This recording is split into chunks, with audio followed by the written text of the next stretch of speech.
2024 भारत के लिए बेहद खास है। 2024 में लोकसभा चुनाव हैं। लोकसभा चुनावों से पहले कई छोटी मोटी पार्टियों ने हिंदुओं को जातियों में बांटने का काम शुरू कर दिया है।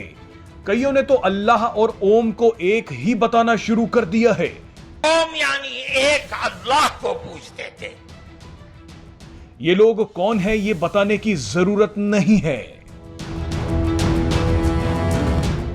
देश के अंदर कई लोग विवाद पैदा करने की कोशिश कर रहे हैं, लेकिन अब सबसे बड़ी चिंता की बात यह है कि विदेशों से भी भारत के खिलाफ हमले बढ़ गए हैं। इसकी शुरुआत बीबीसी ने की। बीबीसी ने एजेंडे के तहत पीएम मोदी के खिलाफ एक डॉक्यूमेंट्री बनाकर यह साबित कर दिया कि आने वाले दिनों में अभी भारत के खिलाफ कई षड्यंत्र रचे जाएंगे। कट्टर वामपंथी, बेरोजगार लिबरल्स और केवल नाम के पत्रकार अपने बिलों से निकल आए हैं। धार्मिक स्वतंत्रता, डेमोक्रेसी और फ्रीडम ऑफ स्पीच के नाम पर ये लोग भारत के खिलाफ ही काम करते हैं। अब इसी कड़ी में एक अरबपति शख्स ने पहली बार पीएम मोदी का नाम लेकर उन्हें चुनौती दी है।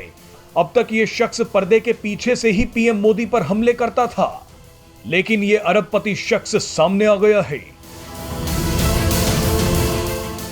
हंगरी मूल के अमेरिकी अरबपति जॉर्ज सोरोस ने अब खुलकर पीएम मोदी के खिलाफ बोलना शुरू कर दिया है। आपको बता दें कि 92 साल के जॉर्ज सोरोस दुनिया के सबसे अमीर लोगों में से एक है। ताजा बयान में जॉर्ज सोरोस ने कहा है कि भारत लोकतांत्रिक देश है, लेकिन नरेंद्र मोदी लोकतांत्रिक नहीं है। सोरोस ने कहा कि मोदी के तेजी से बड़ा नेता बनने के पीछे अहम वजह मुसलमानों के साथ की गई हिंसा है। सोरोस ने आगे कहा कि भारत क्वाड देशों का मेंबर है, जिसमें ऑस्ट्रेलिया, अमेरिका और जापान उसके साथ हैं, लेकिन भारत इसके बावजूद रूस से बड़े डिस्काउंट पर तेल खरीद रहा है और मुनाफा कमा रहा है। इससे पहले भी 2020 में जॉर्ज सोरोस ने कहा था कि मोदी के नेतृत्व में भारत तानाशाही व्यवस्था की ओर बढ़ रहा है। जॉर्ज सोरोस नहीं चाहते कि नरेंद्र मोदी दोबारा प्रधानमंत्री बने। आपको बता दें कि जॉर्ज सोरोस पीएम मोदी को पसंद नहीं करते और ना ही वो भारत की बढ़ती ताकत को देख पा रहे हैं। जॉर्ज सोरोस जैसे कई बड़े बड़े लोग मोदी को हराना चाहते हैं। मीडिया रिपोर्ट्स के मुताबिक जॉर्ज सोरोस कई सालों से भारत में अस्थिरता लाने के लिए आंख बंद करके पैसा बहा रहे हैं। जॉर्ज सोरोस ने जम्मू कश्मीर में आर्टिकल 370 हटाने का विरोध किया था। अब भारत के विदेश मंत्री एस जयशंकर ने जॉर्ज सोरोस के परखच्चे उड़ा दिए हैं। जयशंकर ने कहा कि अगर जॉर्ज सोरोस सिर्फ बूढ़े रईस और जिद्दी होते तो मैं उन पर ध्यान नहीं देता, लेकिन जॉर्ज सोरोस बूढ़े रईस और जिद्दी होने के साथ साथ खतरनाक भी हैं। विदेश मंत्री एस जयशंकर ने आगे कहा कि इस तरह के लोग, विचार और संस्थान भारत के खिलाफ नैरेटिव गढ़ने के लिए अपने संसाधनों को खर्च करते हैं।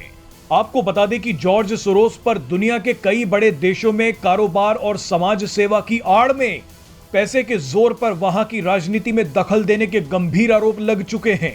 जॉर्ज सोरोस की संस्थाएं कई देशों में चुनावों को प्रभावित करने के लिए खुलकर भारी भरकम फंडिंग करती हैं। इसी कारण यूरोप और अरब के कई देशों में जॉर्ज सोरोस की संस्थाओं पर भारी जुर्माना लगाकर उन पर पाबंदी भी लगा दी गई है। अब यही जॉर्ज सोरोस भारत में लोकसभा चुनावों से पहले दोबारा षड्यंत्र रचने की कोशिश कर रहे हैं। Now, if I could only stop at old, rich and opinionated, I would put it away. But he is old, rich, opinionated and dangerous. Because what happens is when such people and such views and such organizations, they actually invest resources in shaping narratives.